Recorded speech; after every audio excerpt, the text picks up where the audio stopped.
I told you guys we were coming right back. Courtney Durett is here. She is District 2's County Commissioner.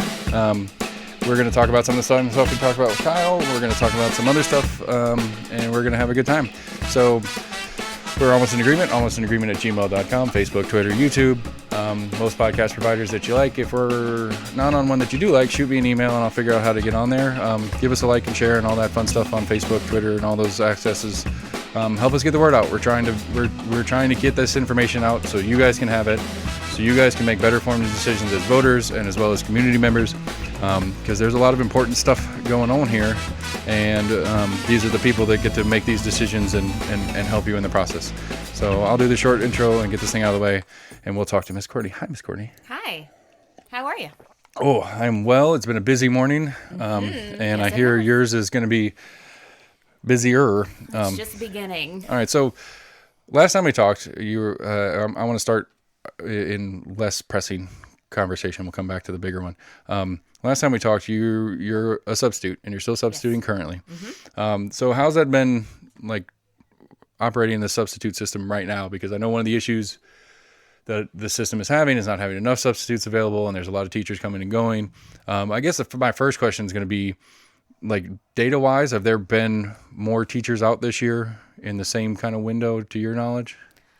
Not to my knowledge. The sub shortage has always been an issue. Mm-hmm. I feel like, of course, COVID has brought that to light, but there's always been a need for subs. Okay. I mean, not to the extent to where they would go so far as to offer bonuses, which they have done this year.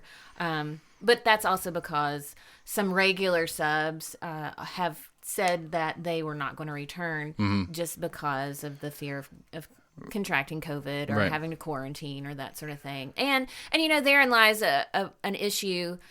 We are only, as a sub, allowed to work a maximum of 15 days per month, because if we work over than that, you're full-time. They have to give us benefits. And so, you know, I feel like there's a discussion there that needs to happen. If subs were maybe even just allowed to buy in to the insurance program that the school system has, maybe we wouldn't have this problem, because I do know of some substitutes that have been long-term substitutes that have retired and are subbing just for supplemental income, that have said they would do it if they had insurance, because what if they do catch COVID? They have no insurance to fall back on. So I mean, because for me, like, especially in union jobs and stuff that has strong union presence, which the teachers do, I always my first thought on that, and I don't know the facts, are how is the teachers union set up? I feel like that I would assume that is the contract between the teachers union, the regular teachers union, and the school system that makes that part of the issue. I don't know. Maybe not. I don't know. I feel like that's one of those weird things. Like, we've talked about it, like, healthcare is a big topic right now, obviously. And I don't understand the obligation of health insurance to work. That is one of the biggest problems to me across the board. I'm literally kind of holding on to my day job more for insurance than the job. I don't really care about the job, other than it takes time up that I want to be doing other things, and I have options and avenues, but I don't have insurance doing it the other way. And for my health and my family's health, I need to keep the insurance. And I think that puts the lay worker in a terrible position. It does. Where, like, especially right now with people that might actually be uncomfortable going to work. You know, I go in and out of grocery stores all day, and I see the worst of the worst in mask habits and others, all the different mandates and rules that are in place. I see the worst of the worst out of that.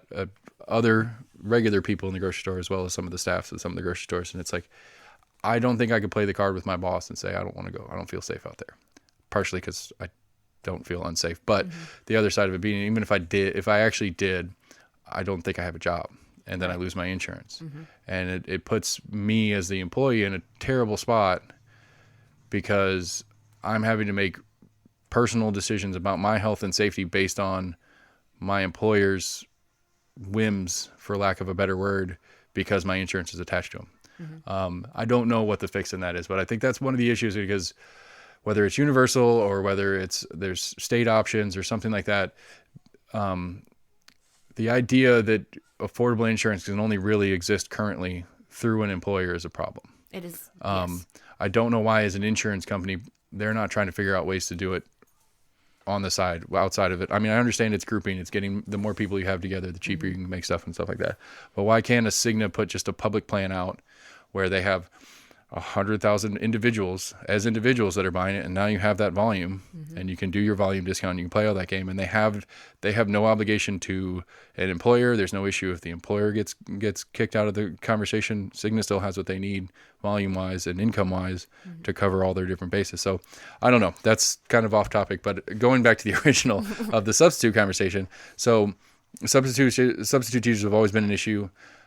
It's exacerbated by a number of teachers, because did the county give full-time teachers the option to take a year off? Like, I know, like the like in a lot of the college athletics, they've given players the option, if they want to take a year off, they don't lose their eligibility. Is there anything like that in place for the teachers? Like, any teacher that is truly uncomfortable and doesn't want to be in the school, they would suck it up and work? Not that I'm aware of. Okay. So it's not so the actual volume of teachers hasn't changed. Some of the substitute volume has reduced for not wanting to be there, and then there's always a shortage of subs is what I'm hearing. Correct. Okay. So that was what I was trying to figure out. That's what I was trying to get to the bottom of, because I don't know. I mean, I think, like we were talking a little bit before, I had Virginia Babbitt here and we talked about it, and I think this is the best we could do with it. I think having the virtual option for some kids and for the people that are more comfortable with that makes sense. My kids are in school, and I wanted them to be in school, and that was my decision, and I think that was the right way to give the decision. But the weird one to me, and especially talking about teachers on it, it's like, I was joking about my day job, which I play with beer all day. I make sure people can get drunk at night or all day because they're not working right now. Whatever you want to do, you live your life, people. But my job runs under the essential category, and I feel like the teacher's job does too. I feel like I truly do. I feel like, especially the more we conversate about all the different things we conversate on the show, the economic impact of stupid kids is a big deal. And so if we can't graduate decently smart people to go out and either go to college or go into the workforce or whatever, that is a major drain on us as a county or city or whichever version of the government we want to talk about. And so I definitely put teachers on the essential program on that side of it. And so I don't know. I think we're doing the best we can, and I'm okay with it. I know there's issues and I know there's problems, but I think we're doing the best we can. And so, as much as I like to hate on Bob Thomas, good job. I don't want to say that out loud. I still want to talk to you at some point, Bob. I want to figure out more. I really want to figure out some of the financing stuff, which isn't yours, so we won't talk about it. So let's go to the big elephant. We had Kyle just in here, and Kyle and one of the other commissioners are putting forth legislation to remove the authority of the Board of Health, not to remove the Board of Health. So they want to make it so that the Board of Health is reporting to the commission, so the commission can make decisions instead of the Board of Health. Is that my understanding? Am I getting that about right? I think so. That's kind of my take on it. Okay, so we had to specifically not talk about it in passing because we were going to I was going to try to have you guys together for you guys listening. It's like, hey, this would be fun. We could just do it together. And then there's sunshine law rules, and we weren't 100% where we sat on it, so we decided to keep them separated for everybody's legal protection. But so Kyle is one of the sponsors on the thing. So just for procedurally, forget like your opinion on what he's doing. Just procedurally, how does this work in the commission? So he and the other commissioner have put forth this thing. Ordinance. Okay. So how does that work exactly, like procedurally? Not the actual body of the ordinance, but the like, do you get an advanced copy, or when it's actually submitted, you get a copy? Like, how does that part work? We have a copy now. Okay. The agenda for this meeting, I believe, was out Thursday or Friday. But we have a copy of this resolution right now. And again, tonight is a work session. It's not the full commission meeting. Right. So really, this is to work through issues, to make sure on everything on the agenda, to make sure, we have the discussions that we can't usually have. Like, you said when Kyle was leaving and I was coming in, we purposefully did not discuss this because we can't do that without sunshining it. Well, this is our chance. This work session is our chance to discuss all of these issues. So this isn't a voting session. Us. This is just we're getting together. We're going to talk about it. We're going to figure out what the information is, what the data goes with it is. I'm sure there'll be a soft vote, but it's not an actual binding vote. That's what, Wednesday or Thursday? Next Monday. Next it's Monday. A week from today. Okay. And again, this is my take on everything, my understanding of things from what I've been told and what I've sought out myself. But this is my first time. Right, this is our first meeting. That's what's we fun haven't about done it yet. Right. And we haven't. We do fortunately today at 3:00 have a mock session for us to go through. To know the procedures and to just, Because this is what's fun for me because I haven't done it yet. Right, the process just as much as the specific is. I'm very excited to try to wrap my head around. Is like the Sunshine Law thing we've accidentally ran face first into trying to put today together. Right, and so moving forward, you'll understand better, and then I get to understand better, hopefully, as a result. And maybe we can do one in the future because we figure out how the rules work and stuff like that. And so, just the procedure part's interesting to me as far as, this has been drafted and you have a copy of it and you get to read over it. And then now tonight you get to go talk about it and try to get better understanding of the specifics. And I'm sure you'll come away with questions and people to contact with answers to questions. And then next Monday, you'll actually sit down and vote on it. Correct. Okay. See, procedure. That's my take. Right. Now, I could be 100% wrong. There is no, this is how this works tonight. Right. And this is how this works. And this is what you do in the meantime. And it's really all rests on our shoulders to figure it out. And there's a lot to figure out in today's the 21st. In the 21 days that I've been commissioner, there has been a lot to figure out. Yeah, Kyle said that he had a stack of paperwork as tall as him, which we said he's about 6'2", so figure out the math on how many pages it takes to stack up to 6'2". So, all right, so then let's shift over to what it is. I mean, what we're looking at here is a resolution, or yes, you said the better word for it. Yeah, a resolution to basically pull the authority to make rules and regulations from the Board of Health, not to get rid of the Board of Health, but to make this into your job as an elected official to make the decisions on punitive damages, regulations, rules, potential jail times, all the different stuff, and make it more law-ish than it currently is. Because one of the big issues that the Board of Health seems to be having is that since they're not in a legal format in the way they think, they put out these rules and regulations, and then there's a bunch of discrepancies because there was a big argument about what actually is a bar or a restaurant. And so, they had to shift over to try to, this most recent one was just as much a shift to try to clarify who the rules applied to as it was they changed the rules around a little bit. And so I guess, how are you feeling about what Kyle and the other is putting in front of you guys? Do you feel like that the authority to make these decisions should be in the commission's hands, not in a non-elected body?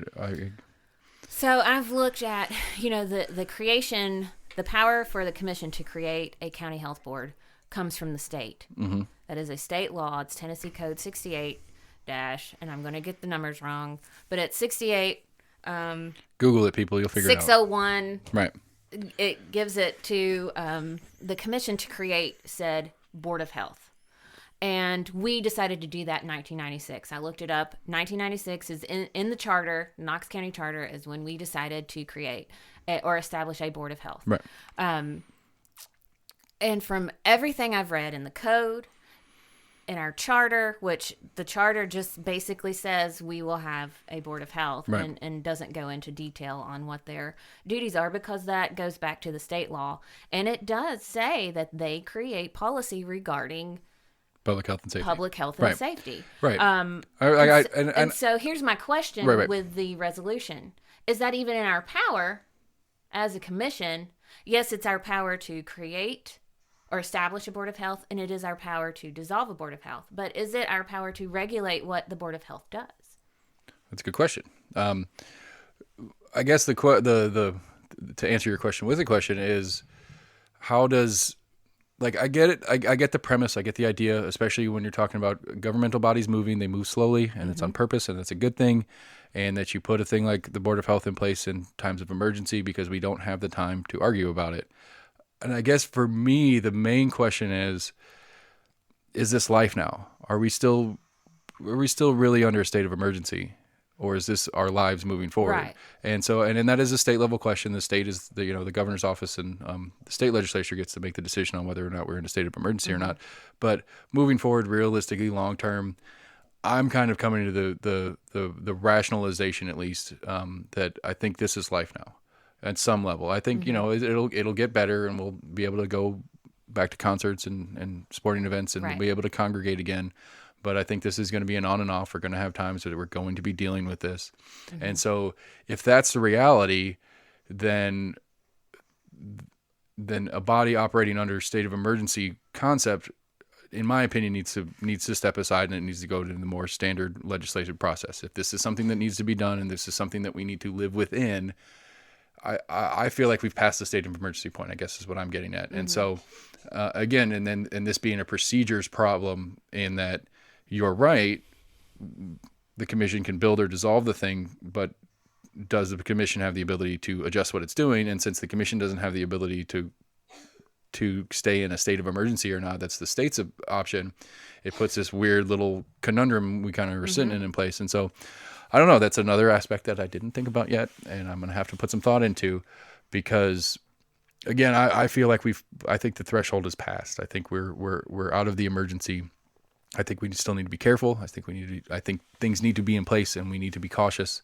But this continued state of emergency, just budgetarily, among other things, I think needs to come to an end. And I think that's what's allowing this kind of weird situation that we're having. So that's interesting. I mean, I don't know. That's good. I like that. I really I thought I'd made up my mind, and now you threw everything out. I apologize. No, but hey, it's keeping you thinking. That's what you're supposed to be. And that's good, because it's good that somebody that's going to be in this conversation is thinking of it that way. I don't know that it's in our scope. Right. I really don't. And I have asked lawyer friends, and they're like, "Ooh, I don't see it." Right. But it'll come down. I'll contact the law department. But per the law department, they even have come out and said that the Board of Health is to create health policy. Right. But then for the pandemic. But one of the things that Kyle brought up too is that there's liability on the city and on the county specifically from the pending lawsuits. Like again, I forgot his name. I should have looked it up, but there's a lawyer here in town that is representing a number of bars and restaurants that prior to the last meeting sent that letter. Yeah. Sent that letter saying, like, if you guys continue to do this, I'm going to have to sue you on behalf of my clients. And again, I see the case, I get it. And again, this is what makes it weird, is because the Board of Health doesn't necessarily need to care about that. That's not what that's not in their purview. And this is again why I tend to agree with this needs to be in your lap as a commissioner, not in a Board of Health's lap at this point. I understand on the front end of it. I think it was the right move early, but I think we're growing out of that, because this is now going to have other effects, not just in the health conversation, to the county. And if we continue down the road of the Board of Health is the only one making the decision, who doesn't care about the legal side of it because they're not supposed to, then there are other issues that we as a county are going to have to deal with as a result. And so this is fascinating. But again, as soon as you put it back into the purview of the commission to regulate the board, it's almost like, what if we're regulating what they do, why do we even have them? Right. I guess my understanding what the intent of it is to remove the board from official decision making, in the sense that they are a body of information and knowledge and request or suggestions. That it's not that the board is putting out a policy or something like that, and then the commission is adjusting it. It's that the board is suggesting a policy, and then the commission is going to decide whether or not to use it as is, or adjust it, or pass on it. Right.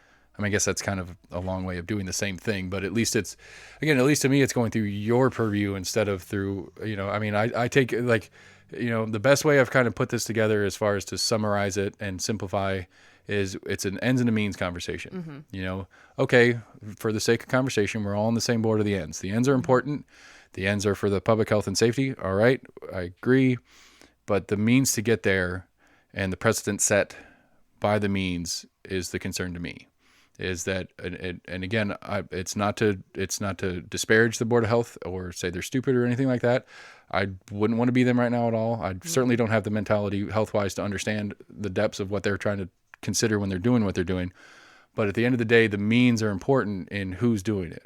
Right. And to have an accountability to an office as an elected official versus an accountability of a Board of Health is a different animal. And I think that's important. That again, we can get to the same ends. Right. I just think the means are. I think the means are what's the real question. That's the sense I get off of Mayor Jacobs as well, and especially in his little Friday thing.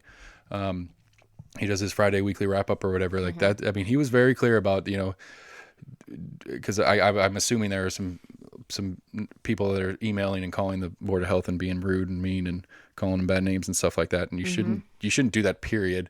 Especially if you don't know any better of what you're talking about. But, he's very clear about this. Like, they're not bad people. They're not here trying to do something that doesn't necessarily need to be done. And I think at least my understanding of it, I've tried to get Mayor Jacobs on here. He probably won't come because we keep calling him Mayor Kane. But, I'd love to have him on, or somebody from his office on. I'd love to talk to them about it. But the feeling I get from it is that it's the means part of the conversation that concerns him. And I personally at least tend to agree with that on the mean side of it. So what else? I mean, okay, so I'm trying to remember all the stuff we talked about last time, because, I'm on my Metro thing still, but that's not important. What else do you have going on outside of getting your feet underneath you in this specific issue? Like, is there anything that you're doing specifically for District 2 that you're working on? Any projects outside of this one, or is it just literally I need my feet under me, figure out the Board of Health thing? Well, right now, unfortunately, that's the the way it's become. We're getting inundated with emails on both sides of the issue. Support the Board of Health, dissolve it, and we have been for a long time. Well, since it was known for that all I had 21 an days, email, right?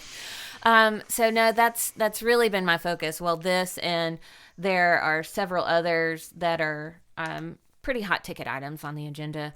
And so it's really just doing more information gathering. I don't have the relationships with all the departments that have anything on the agenda, that have things on the agenda on the agenda. So it's really just introducing myself and meeting them and making sure that I know exactly what they're discussing. I'm always the first to say this, that I am not one of these people that will just act like I know what people are talking about when I have no idea. I will ask questions. I will call. And so that's really what my time has been spent doing regarding commission. But like you said too, I'm also actively subbing, and it's a time when you're busy actively subbing. Right. Because Halls is shut down for 2 weeks right now, and then Cedar Bluff schools are out for a little while, but they're back now. Yeah, they started back, and so we'll see. We've had a couple cases here at Rocky Hill. We're seeing what's going on with that. And these kids, they want to be in school, and from what I'm gathering, they're just from my own personal experience, they are doing, they do the masks well. They do what they're supposed to do because they want to be there, right? And they don't want their friends getting sick. And even in elementary school, they're great. Yeah, my guys are. I mean, my oldest is already gotten to the doesn't like school stage, and that's the problem. But that part of it is nothing to do with it. And he does it's one of those he wants to be with his friends. He wants to be social and stuff like that. Which even with the mask, it makes it weird. But I think he's functioning inside that fine. Right. And so there's I don't know, there's the with the schools being what they are, I just think I don't know, I can't figure out how the math. I mean, it's just the math. I'm totally blabbering on aimlessly right now. The math of what's going on right now, going back to the Board of Health discussion. I really want to know the data. Like, this is what I've been trying to figure out since March. Is it spreads fairly quickly through the air. We get that and stuff like that, and the mass and stuff. It's like, but we can't seem to hammer down anything truly causal. Because I mean, really, if you think about it number wise, from where we were in the early summer, and congregation of people, I mean, there's 60% of the kids about 60% of the kids are going in school in the county. You know, and they're not huge buildings. They're not well spread out, you know, so like all that spacing thing, like I think, I can't remember what the number is to date of how many kids in the school system have picked it up, but like if everything we thought was true is true, then all the kids should have it at this point, I guess is what I'm trying to kind of work my way around to. It's like, you know, I feel like this thing is so weird and unique in how it spreads that nothing makes sense. And that's my problem. That's the thing I'm trying to wrap my head around. And going back to the, you know, the Board of Health issue too, it's like, you know, I feel like personally, and I've made this has been a long running thing of mine. I have concern about how much influence UT has over the county and city politically. And I feel like a good chunk of this Board of Health thing is the university leaning on the Board of Health to help them with their campus bars issue, which the university has a long standing issue with the campus bars, regardless of the health thing. This is just a new measure for them to get after that. And so, you know, one of the problems being is, you know, there's this story out of Nashville with some of the data. They're trying to keep some of the data under wraps about how much action's coming, or how many infections are coming out and being traced back into the bars. And one of the questions I have, and again, this is why I think the Board of Health makes it a little weird, is do we get access to that data? Do you get access to that data that they're using to make the decision? Because again, this Nashville issue is really gross in that, you know, I could devil's advocate a little while where their Board of Health and mayor's office were emailing back and forth about how few cases were coming out of the bars in greater Nashville. But the conversation wasn't about case numbers. It was about how to keep this quiet. They were actively trying to say, we don't want to tell the public how low it is. And I could get it, devil's advocate on it for a second. You know, we tell them nothing's happening in the bars, and they start going out into bars, and then stuff's happening in the bars. So we're going to try to keep this quiet. That's probably a generous interpretation, but we'll stick with it. You know, and so do we have that same set of data here? Is our Board of Health and the mayor's office emailing stuff like this back and forth that we don't know about? Like, I mean, because the problem is, and even with that devil's advocate argument for Nashville, is they're telling residents of Nashville that they're dumb. You're too dumb to understand what we have. And if we tell you the truth, you're going to go act stupid. And it might be true. But if that is a true thought process in government, that's a problem. And again, we're talking about Nashville. We're not talking about you. But to me, that's what's important about this conversation for you tonight is the actual data backing up what we're talking about. Because especially for the campus kids, I would bet my whole podcast setup in this room, which isn't that much money, but I would bet my whole setup in here that case counts for kids is coming more out of house parties than it is coming out of the bars anyway. At least the bars are attempting some structure. They may be failing miserably at it, but they're at least attempting some structure. And you know, I know when I was a kid, there was a house at 12th and Highland. If you're living in that house at 12th and Highland right now, there's a lot of gross in there. You need to wash the place again. That was our party house when I was at UT. Every Friday, Saturday. That's all we did all weekend was in that house was party. And I'm certain something similar to that is happening right there, right now at the same time. And in that, there is nothing. There is no structure in place. There's nothing but the whims of these kids doing what they do, which is part of what college is. I'm not trying to downplay that part of it, but at least when it's in a public establishment, there is some. And I agree that it's not as much as it probably needs to be, but there is some, and there's an attempt to try to space them out, to not let them sit at the bar, to do all the different things. Because I've been in the bar game a long time. I'm not currently, but when I was in the bar game a long time, there's not a lot of control you can do short of get out. And that's a weird business spot to put somebody in, where it's like, come and sit in the corner by yourself and drink a drink and not hang out and talk to people, which is the whole point you're here, or leave. Why am I even open? You know, it's part of the issue. But again, you know, I think that data thing, I guess, is the point I'm getting at, is what information is the Board of Health making this decision off of? And should that be public? I guess is the first question.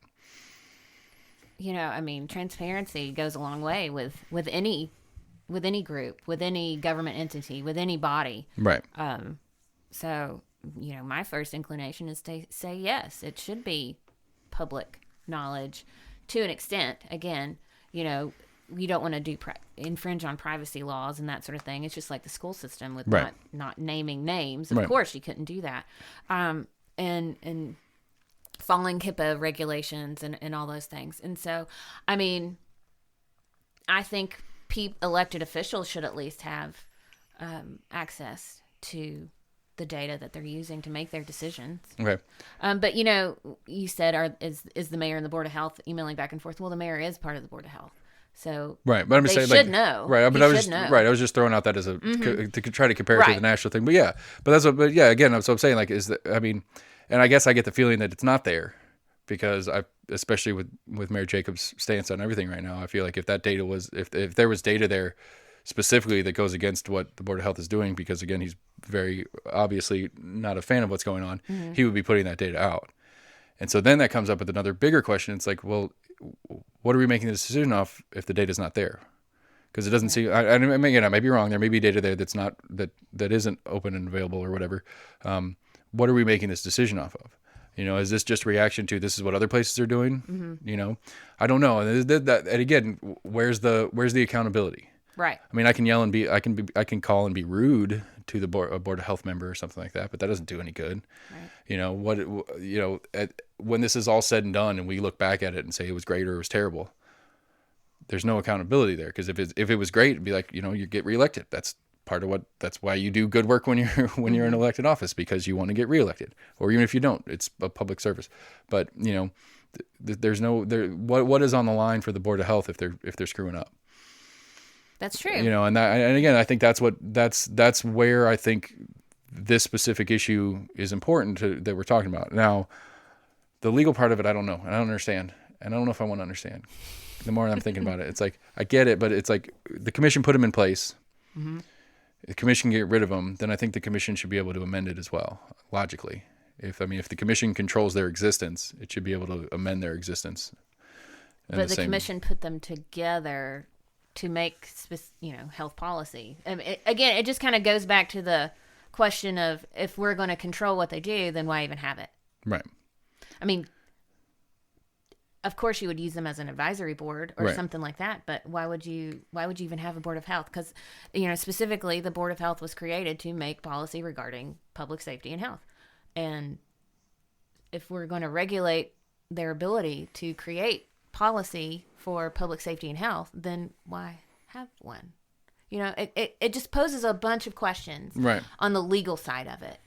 And so that's really something that I have been trying to research and like all weekend and last week. And yeah, because again, to me, I think it makes sense in real emergency. And I don't mean to downplay what's going on right now, but I think we're past that point. And I got that. And then, because I don't know, I guess the comparative would be, what are other things that the Board of Health has done in the past? Mm-hmm. I'm truly trying to think of it, and I don't know one off the top of my head. Is what are other things that the Board of Health's done in a unilateral sense, like they're doing now? I like, did they put in? I mean, the smoking ban was a state level thing, right? I guess they make the health inspection for restaurants, like they do that on their own, or is that? I think that's more health department. Yeah. That definitely, of course, COVID's on everyone's mind, so we do need to do some back research. Right, that's what I'm trying to say. Like, I'm trying to think of like an analog for a different situation where the Board of Health was active in doing what it's supposed to do, what it was built to do, to see if it because maybe that's I don't know, maybe that illustrates the question is that maybe it shouldn't exist. I'm just running it out because if it was put in 96, it's been there for 24, 25 years now. What has it done in the past that makes it need to exist, I guess? And that's a question I don't know the answer to, obviously. Right. So I forgot to ask you before we started, what's your time? You got a clock on this? You got to get out of here at any point? Yeah, around 11. Okay, that's all I might like to go about an hour anyway. So, all right, so we've certainly ran that train. For another thing I do want to say, just like significantly, is I enjoyed your campaign. I enjoyed. Thank you. I enjoyed you and Grant and being. I think one of my favorite things on election day was you guys are out working together, not working together, but working at the same time, and happened to run into each other at one of the polling stations while you were out doing your thing, and that was a great post, and I enjoyed it very much. And I like that in politics. I like that. I think that's something that we as a voting base need to encourage. In that you're allowed to have difference of opinion, you're allowed to have a different way to do things, but you're not bad people. At the end of the day, our kids still go to the same school. Yeah. We're still neighbors. Right. We still have the same friends. Right, because I think Yeah, because one of the big things is Jordan Peterson said it, and this is a bigger, much larger story version of the same thing. It's like, at the end of the day, after election day, if you spent the entire election hating your neighbor because he's like, because we have a good one down here on Morel, there's houses right next to each other. It's a bunch of Trump and whatever the Republicans running, and the house next door, right? The house next door has got Virginia College and Biden Harris campaign stuff in their yard, and it's like, you can't fight over this now. No, you can have your discussions and you can be neighbors and you can express your opinions on things, but if you're going to spend the next however long fighting about it, then come November 4th, which is the coolest day ever. That's my birthday. The day after the election is you're still neighbors. Mm-hmm. So if you get if the vitriol gets to a level where you can't be neighbors anymore, your neighbor's not moving out just because their team loses the election. Right. And especially with this one, we have multiples. What happens if it's like splits up between them and you got like some, I win some, I lose some, and you're going to continue fighting over it. So I think that's an important thing. And I think that's what's the word I'm looking for here. It's a bad byproduct of what's been happening. Correct. And I think I've gone on a major, like probably after the first round of stuff since August 6th, I've gone on a major rant on getting on voters. It's us as voters. It's our fault. Mm-hmm. We're encouraging the behavior from the politicians and from the media, for that matter, to continue down this part of the road. And, we were talking about it right before we came in. Dasha was in here and she had a great point, and we were talking about a lot with her, is that at what point do we stop starting at an agreeable and then work our way into the things that we need to work on together?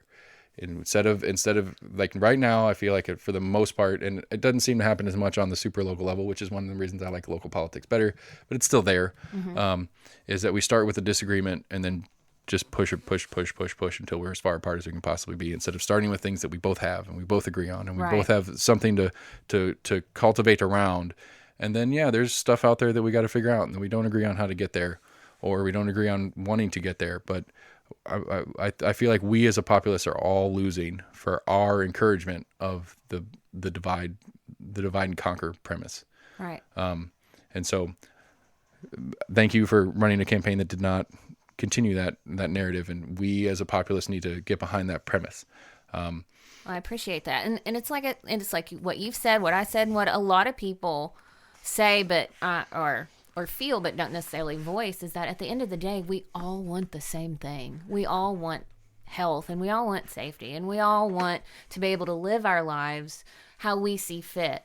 And just pushing that divide and creating that divide, it doesn't allow that to happen. Right. Because one of the things I was trying to think about on all levels, it's like, let's try to find some issues that are so patently divided that we truly can't go anywhere with it. Right. And there are some.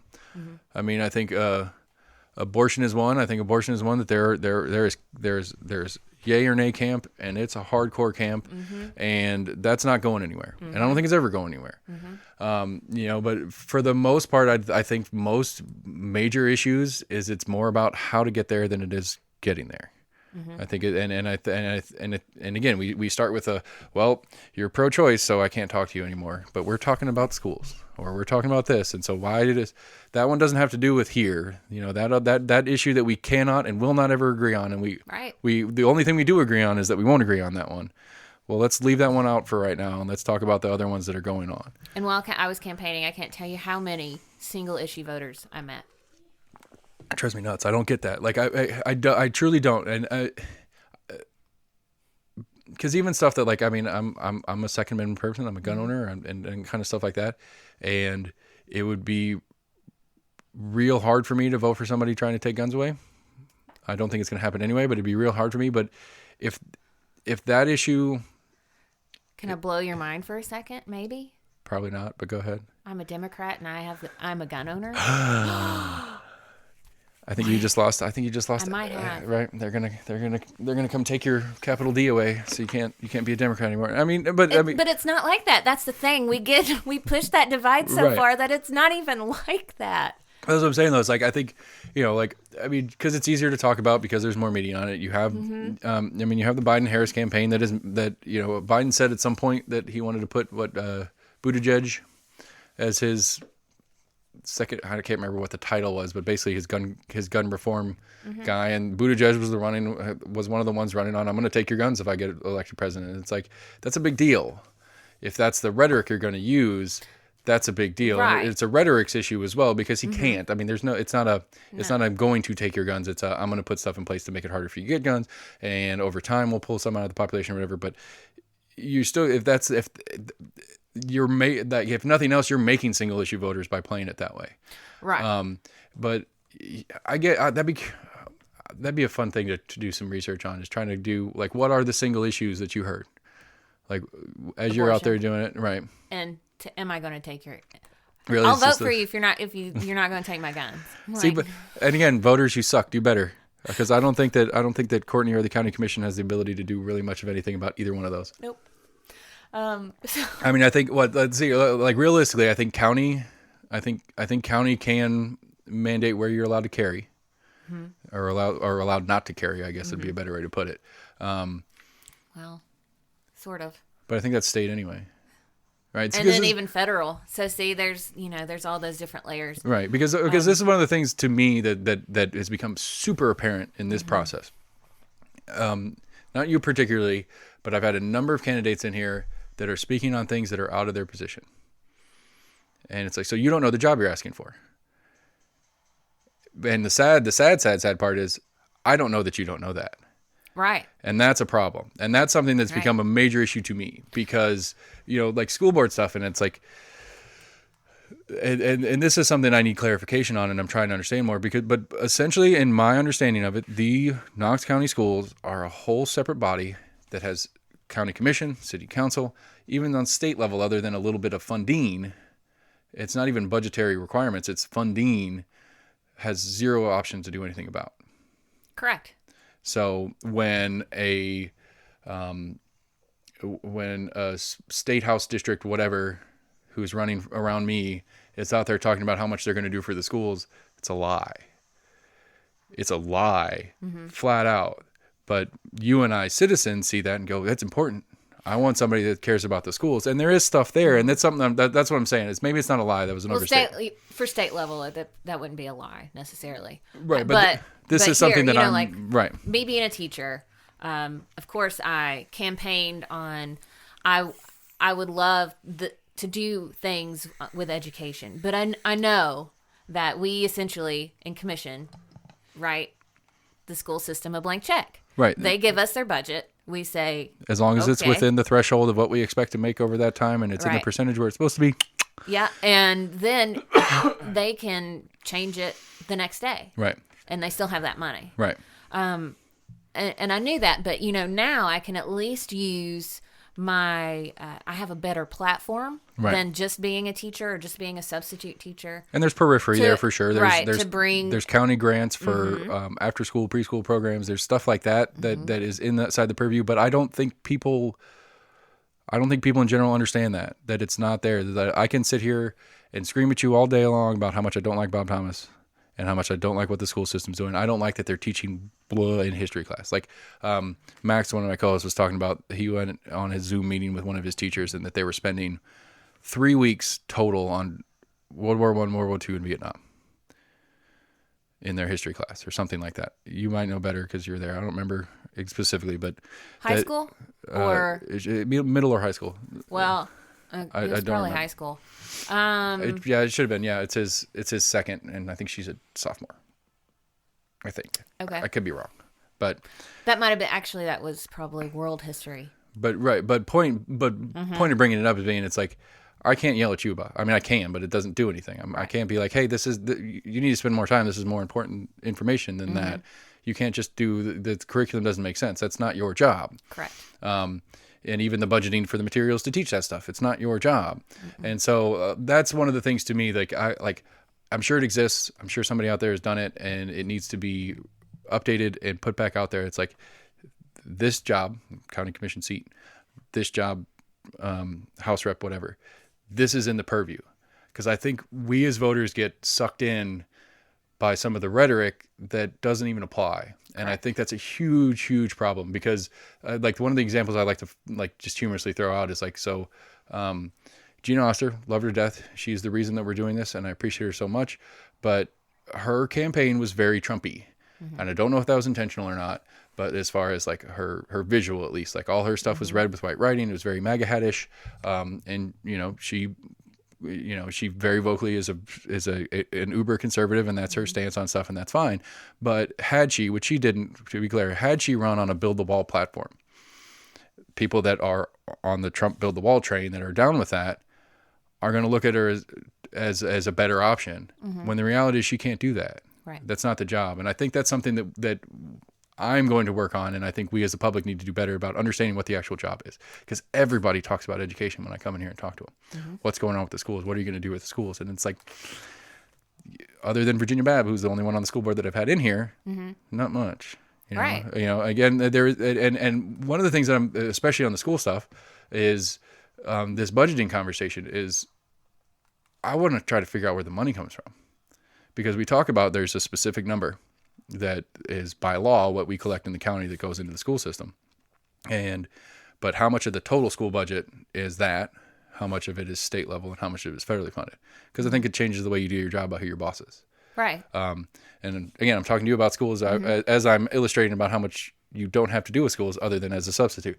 So again, but as a voter, I think that's something that we fail at and we need to do better at. And I think even as a politician, that we the public and we the media, which I kind of jokingly call myself media, but we the media need to call that out. When somebody goes up and they're talking about something in their rhetoric, in their campaigning that is not within their purview, it needs to be shown. It needs to be like, hey, that may be a good thing, and it may be important to you as a citizen that they care about that, but that's not the job. Right. So that does not need to be part of your decision for that person in that job. And so I don't know. That's something that I'm hot on. Obviously, I got excited. But I mean, it still comes back to education, and I mean, we can circle back to a conversation we were having outside. How, it comes down to educating people, students, right? Like making sure they're receiving this information. Yeah, because you're the civics teacher, right? And let me tell you, I don't have government in Knox County is a 9-week course, right? Because of block scheduling. So in my my other school that I taught at in Middle Tennessee, they weren't on the block schedule. So they had, I think students had 6 classes. And so it was a semester course. It's a half credit. Let's just, to boil it down, it's a half credit. It's paired with econ. And that is nowhere near what it needs to be. And I personally feel like that is being illustrated during this election cycle. See, I get what you're saying. I truly do, but I don't think it's new. I don't think I think it's been I'll at least give the benefit of the doubt and say it's not an intentionally active issue that the schools and the state are colluding to keep that information down. No, I don't think that's it. But I don't think average people put the value on it. Average parents put the value on it as something that their kids need to know, because they as parents don't put the value on it as something that they feel like they should know. Well, and I think that's also because there's not value put on it in education. Right. But I'm just saying, like, I think it goes both ways. It's like, well, why are we spending a year on civics classes when they need to be learning math or something like that as a parent, when the parent doesn't care about civics either? So why do they care if their kid cares about civics? Right. And so I think it's a chicken or the egg, I guess, in where that fault lines. Because I mean, I don't think I didn't before I started doing this, and I still don't understand that much. I mean, like, just trying to figure out the systems like this, the Eddie Mann's Gina Oster situation and that SEC meeting. And, and I try to make sure every time I talk about it, I'm clear that the state Democratic Party has done the same thing in years past as well, where they've pulled a majority primary candidate off for a less voted for whatever. It's within the purviews and it goes inside the rules of the game and stuff like that. And I get that. But, the idea that we as a public don't know that what's going on, I still don't know what's going on, and I'm 6-7 months into just like head first dive into this thing. I don't know who, because I've made the question. I think we talked about it last time you were on. It's like, when I have an issue with X, who do I ask? Who do I go to help me with this situation? Like, You know, and my immediate response is, well, it depends. Right. And so I have to be educated on that subject to figure that out. And I don't know if that could be taught in school anyway, because say I get, I go through school here and I move to somewhere else and they have a different form of whatever. Right. But, and again, I don't know what the answer is. Cause like I was joking about with Kyle, is like, we're putting our second store in, we're doing construction right now. We actually are doing our soft open today. We are open for business, air quotes, but I mean, we're literally loading product in and we're still painting and doing all sorts of other little stuff, but there's no reason we can't start selling. But we have a huge blank wall on the outside of the building. I totally want to put something on that wall, something cool and fun, and hopefully it doesn't cause accidents, but at least gets people looking at it, both for, my visibility as a business sake, but also as something cool and something cool for the community to have and see. Right. And so like my first thought was like, what do I want to do? And then my second thought is, am I even allowed to do it? And then it's like, well, who do I ask? And then it's in the city. So I know that I need to start with city. And then it goes down that it's like, who do I ask if I want to do a mural on the outside of my building? Just call the city, the 311 or whatever, and just be like, hey, I want to do a thing. And then hopefully that poor person who gets all sorts of random questions every day can put me into the right office. Cause all the time, especially on the business side of stuff, I end up in the wrong office. I end up in the wrong, permits or codes office. It's like, well, which one's which? Well, it depends which exact thing you're talking about. Right. You need a permit to do the work, but you need the codes to inspect the work. And, and it's like, well, like all these little details and stuff. And it's really hard as a constituent to keep up with all that. And again, for me as a county resident, but doing business in the city, I have both things. And, and it's not anybody's fault in the sense when I go in one of these offices and ask a question and then they ask a question to try to help clarify where I'm going. Well, I have to remember to answer the question in the county resident or the city businessman answer, because if I say, it's like, well, what's the address? It's like, well, what's the address of me or the thing? Because that changes which person I need to talk to about it. So again, I don't know how to fix it, but that's one of the things I'm after here. It's like, I want to figure out how to make sure that we as voters know who's responsible for what, because then that also gives us who we talk to when we have a problem with what. And all the process and procedure we're talking about in whose authority to do, how it got to where it is, and how we as voters can change that, not just by voting, but by interacting with the system and being more involved. And I agree with you. I think we fail in the education department in showing that this is an accessible thing, that it's supposed to be a partnership. It's not an adversarial relationship. And I think it's the same thing with police. And it's the same thing that's a huge issue with policing right now, is I think at some point partially through education, we went from, this is a partner organization to help you move through your life. If it's the police, it's safely, and if you need help with something, they're people that's what they do. They're there to help you. That's them, and we're scared of them, and we stay away from them. Because I make the joke all the time. It's like, I don't remember exactly when, vaguely somewhere in the middle school, high school range is when cops stopped being some like, hey, there's a cop, hey buddy, to I didn't do anything, it wasn't me. And it's like, it didn't do anything, but it's like, you're driving down the road, you see a cop coming, you come up on a cop because they're stopped at a stop sign or whatever, and you pull up next to a cop at a stoplight, you're immediately on the turn signal, lights work, okay. And you're either you're hoping he turns, or you're waiting for him to get way out ahead of you, and then you're going to go back to your business. And that mindset in public government interaction is one of the biggest problems to me. And I don't know how to get to the bottom of that. Hopefully through education, that's what I'm trying to do. And I'm open to ideas. Hit me with something. Give me something. Give me something that maybe not fixes the whole thing, but starts the process. Like, how do we get there? That's a good question.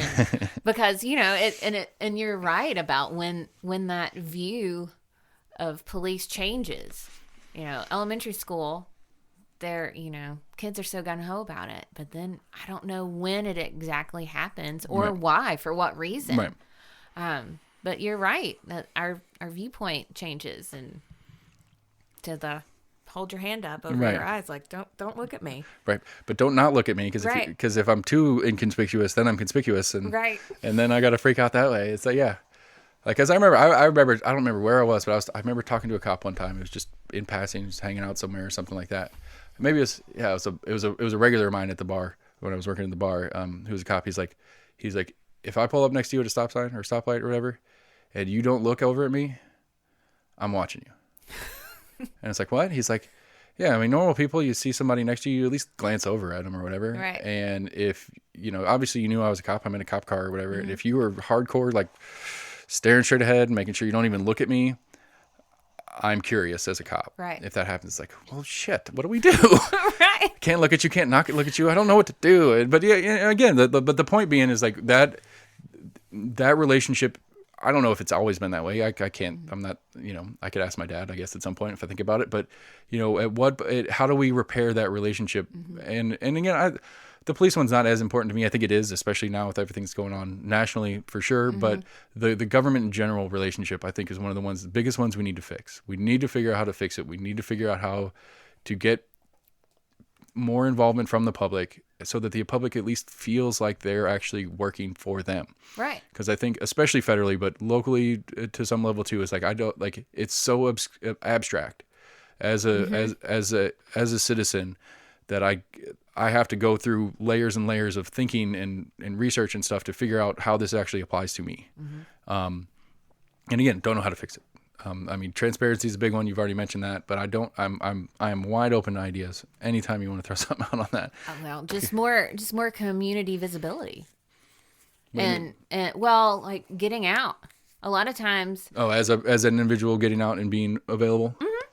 Yeah, but really just.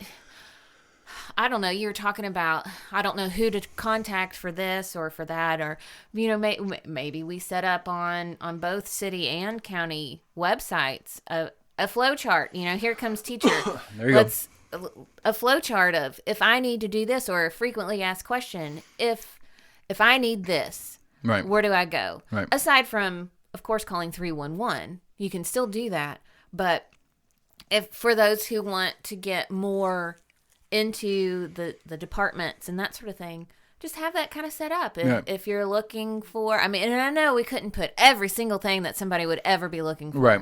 But just the general. But I mean, you could get pretty close where it's like at least like signage. Is it right? Is it in the realm of this thing? And this would be at least the most logical starting point. And you may have a specific that doesn't fall inside this thing, but yeah, I think you could get there too.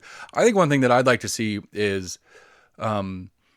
Your district's a little bit more clear on it than maybe mine is, but take your District 2. What's your county or what's your city seat? That's I have the majority. 2, 4, and 5. But do try to figure out some way to do it, at least on the local ones, doing a round table of where you're not breaking. I mean, it'll be public anyway, but you wouldn't break sunshine law on it because the other people that you have at the meeting are not your cohorts in your said division. But try to take that where you have the different, you have a single stage where you have, I guess for me it'd be an easier one. I'd take my state Senate seat 6, my District 18 House Rep, Kyle's my District 4 County Commissioner. I don't have a city council personally, but there is a chunk of city that comes in here. So get my city, my city seat in there and have them all together. Go do it over at the gym at the school and have it a regular fixed event where anybody that's in that district can go, any in the groups of the district can go and talk to them, because then it's going to give you, these are all the people, outside of the executive version of, these are all the legislative people, because, the mayor's a separate conversation on either level, or the governor for that matter. Policy. You can say policy people. Right. But these are the policy people that are around me. And I think one of the issues too, and we're going to see it here next year, is when we start getting the redistricting happening, because we just had the census. One of the things to me that I would like to see long term, and this is way long term, obviously, because it's not going to happen this time. Next census maybe is trying to redistrict in a more logical manner for the public. And gerrymanders and thing, and somehow sadly the oldest of our group of the main show people, he didn't even know what it was, and it's like, how do you not know what this is? This has been a huge thing for years, and it's one of those things that I think if you put it on a ballot, passes 98%. Everybody, the public knows it sucks and wants it gone, but there's no incentive once you're in to do it. And so I think that's something that we need to figure out how to make a solution to, because then that'll help centralize the access, because District 4 will be inside 89 will be inside state seat 6, and so they all kind of overlap each other. So there's one kind of avenue instead of everybody being like, well, I got a little chunk here and a little chunk there. Right. Because I mean, one of the things to me, another one that I want available, and when Chris Davis was in here, I was like, I want to go onto the county election commission website. I want to put my address in, and I want you to tell me what's on this ballot that's mine. Show me my ballot. And not only show me my ballot, but next to that, who's on that ballot. And then if they have, then either whatever link that the candidate wants to provide, whether it's their website or their Facebook page or something like that, that is in there. So it would be Courtney Durett, District 2. I can click on it. Right. And then I have access. Right. That's a great idea. It's super simple, straight. It's maybe not simple if you're a coder. I'm sorry, computer people out there. But at least for me as the constituent, it's super simple for me to access. And it's not just accessing names. It's accessing information on the names. Right. And I think that I think that would be a start as well. All right. We've gone past the 11 o'clock that you told me I wanted to shut off. So, okay. So we'll shut down. So, Courtney, is there anything else that you need to get out before you call it a day? You're working hard today. You have a long day in front of you. I do have a long day. You go home, take a nap, have a little tea, get the kids from school, and then... I don't even have time for that. Oh, shit. Oh, yeah, you have your mock thing at like 2:30. Yeah. Well, I got to go do construction, so I'm going to do the outro, and I'm going to appreciate you again. Courtney, thank you. All right, thank you. All right, everybody, that was Courtney Durett, District 2 County Commission. I took her longer than I was supposed to, and I apologize, but we have a lot of stuff going on, and right now, especially with the Kyle Leader review we had earlier and all this stuff going on with the Board of Health, access information, knowledge, figure it out. Ask me questions. I'll ask them questions for you if you can't get a hold of them directly. We're going to keep doing this. I'm trying to get Eddie Manis. I'm trying to get Becky Massey. I'm going to get Jane George back in here, and amongst the other ones, we're going to keep working. We're going to keep finding them. I'm going to do more school board stuff. I want to figure this out personally, and I hope me figuring it out helps you figure it out too. We are almost in agreement at gmail.com. Facebook, Twitter, YouTube, most podcast providers. If we're not on a podcast provider you like, shoot me an email, and I will see if I can figure out how to get on there. Thanks, everybody. Have a great day. Courtney gave me the shirt. I was going to shut it off, but no. She had a couple of campaign shirts left. It's going on the wall behind me, so any of your other candidates that want to advertise behind my head when the few times we do videos, I will take all your campaign stuff. All right. Thanks, everybody. Have a great day. We'll be back soon.